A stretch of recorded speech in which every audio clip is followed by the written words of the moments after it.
Hello साथीहरू, welcome back to my YouTube channel. म फेरि तपाईँको लागि एउटा नयाँ रेसिपी भिडियो लिएर आइरहेको छु। अनि आजको रेसिपीमा चाहिँ छ होल चिकन रोस्ट। अनि यो चिकन रोस्ट चाहिँ मैले कसरी बनाउँदै रहेछ तपाईँहरू हेर्दै गर्नुहोला। यो चाहिँ सिम्पल अनि मिठो रेसिपी हुनेछ। अनि यो रेसिपी चाहिँ हामीले हाम्रो घरमा ओभन नहुँदाखेरि पनि यो रेसिपी ट्राई गर्नु सक्नुहुन्छ। अनि फर्स्टमा चाहिँ यसलाई कट गरेर दही अनि धनियाँ, अदरक, लसुन र हरियो खुर्सानीको पेस्ट भनेर चाहिँ हाल्नुपर्छ। र चिकन मसाला, गरम मसाला र चिल्ली पाउडर लगाएर चाहिँ यसलाई मजाले मेरिनेट गर्नुपर्छ। यसरी मेरिनेट गऱ्यो भने चाहिँ यो कट लगाएको त्योबाट मसलाहरू पसेर अनि बादमा खाँदाखेरि चाहिँ एकदमै मिठो स्वाद आउने गर्छ। र सबै मसलाहरू चाहिँ सबै जग्गा भित्र सबै जग्गातिर चाहिँ लगाउनुपर्छ। अनि यो मेरिनेट गरेर चाहिँ एकदम मजाले मेरिनेट गर्नुपर्छ। किन भन्दाखेरि टेस्ट चाहिँ यो मेरिनेट गरेको हिसाबले नै चाहिँ टेस्ट पनि एकदमै मिठो हुने। अगर हामीले चाहिँ मेरिनेट गर्दाखेरि मजाले सामानहरू के पनि हालेन भने चाहिँ पकाइसकेर खाँदाखेरि चाहिँ टेस्ट पनि त्यस्तो बेसी आउँदैन। त्यही कारण चाहिँ यसलाई मजाले मेरिनेट गरेर चाहिँ निम्बुहरू हालेर चाहिँ एकदम मजाले यसलाई चाहिँ मेरिनेट गर्नुपर्छ। तपाईँले हेर्नु सक्नुहुन्छ मैले चाहिँ यहाँ कसरी गर्दैछु भन्दाखेरि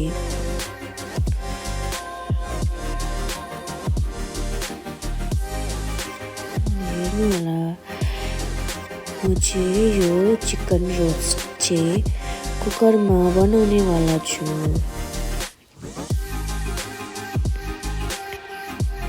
अनि चिकनलाई चाहिँ मैले कट पनि लगाएको छु। किन भन्दाखेरि मसला चाहिँ मजाले पुर्छ, त्यही कारण तपाईँहरू कट लगाउनु चाहिँ नबिर्सिनु होला। अनि यहाँ चाहिँ मैले कुकर बसाइसकेको छु। तपाईँहरू हेर्नु सक्नुहुन्छ ठुलो कुकर लिएको छु। अनि ठुलो कुकरमा चाहिँ यसलाई मजाले तात्तिन दिनुपर्छ। अनि मजाले तात्तिएपछि चाहिँ अनि तेल लगाइदिनु होला। तेल चाहिँ अलिकति बेसी नै लगाउनुहोस्। किन भन्दाखेरि हामीले चाहिँ यही तेलमा नै रोस्ट गर्नुपर्छ, त्यही कारण तेल चाहिँ बेसी लगाउनुहोस्। बेसी मतलब ठिक्काकै लगाउँदाखेरि पनि हुन्छ।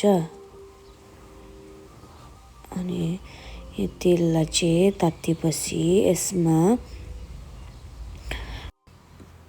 तात्तिएपछि प्याज हालिदिनुहोस्। अनि प्याजलाई चाहिँ एकदमै ब्राउन पाराले चाहिँ फ्राई गर्नुपर्छ।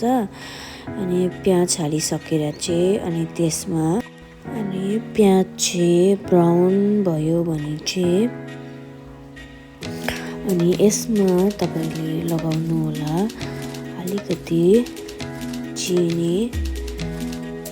मैले चाहिँ यहाँ चिनी लगाउँदैछु, तपाईँहरू पनि चिनी चाहिँ लगाउनु नबिर्सिनु होला। किन भन्दाखेरि चिनी लगायो भने चाहिँ यसको कलर चाहिँ एकदमै दामी देखिन्छ। त्यही कारण चाहिँ हामीले चिनी अलिकति लगाउनु नै पर्छ, तपाईँहरू पनि लगाउनु होला। अनि चिनी लगाएर चाहिँ यसमा गार्लिक अनि जिन्जरको पेस्ट लगाएर चाहिँ यसलाई मजाले पाक्नु दिनुहोस्। अनि मजाले चलाएर चाहिँ अनि एकदमै यसलाई पाक्नु दिनुपर्छ, एकदमै ब्राउन पाराले। अनि त्यसको बाद चाहिँ अनि प्याजहरू चाहिँ रातो भएपछि यसमा चाहिँ चिकन लगाइदिनु होला। अनि चिकन लगाएर चाहिँ अनि त्यसमा मुनि भएको सबै ग्रेभीहरूलाई चाहिँ फेरि त्यसमै हालिदिनुहोस्। अनि यसलाई चाहिँ यत्तिकै सिटी नलगाइकन यत्तिकै यसलाई पल्टाउँदै फ्राई गर्दै गर्नुपर्छ। अनि पल्टाउँदाखेरि चाहिँ मैले देखाउनु पाइनँ, किन भन्दाखेरि चाहिँ एकदमै साह्रो परिरहेको थियो पल्टाउनु चाहिँ। अनि त्यही कारण तपाईँले हेर्न सक्नुहुन्छ चिकन चाहिँ यस्तो भएको थियो। अनि त्यसपछि एक साइड पाकेपछि चाहिँ यसलाई फ्राई भएपछि चाहिँ यसलाई पल्टाइदिनुपर्छ। मैले चाहिँ पल्टाइसकेको छु अनि तपाईँले हेर्न सक्नुहुन्छ यसको कलर चाहिँ यतिको भएको छ।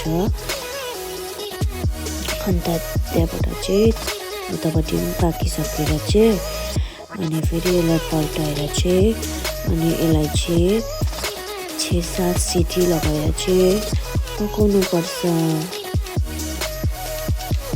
तपाईँले हेर्न सक्नुहुन्छ यतिको भएको छ हाम्रो चिकन रोस्ट चाहिँ। यो चाहिँ मैले सिम्पल तरिकाले बनाउँदैछु, खासै त मलाई आउँदैन, तर पनि मैले चाहिँ यहाँ तपाईँको लागि यस्तो चिकन रोस्ट चाहिँ बनाइरहेको छु तपाईँको लागि, रेसिपीको लागि। तपाईँले हेर्न सक्नुहुन्छ चिकन रोस्ट चाहिँ यस्तो भएको छ फाइनल लुक चाहिँ। अनि यो चिकन रोस्ट चाहिँ एकदमै खाँदाखेरि पनि एकदमै टेस्टी थियो। र पाकिसकेर चाहिँ मैले मेरो हस्बेन्डलाई टेस्ट गर्नुको लागि भन्नुभयो अनि उसले चाहिँ टेस्ट गर्दैछ। र तपाईँहरूलाई मेरो यो होल चिकन रोस्टको रेसिपी मन पर्यो भने लाइक अनि सब्सक्राइब गर्नु नबिर्सिनु होला। म फेरि तपाईँको लागि एउटा नयाँ रेसिपी लिएर आउनेवाला छु। र धन्यवाद।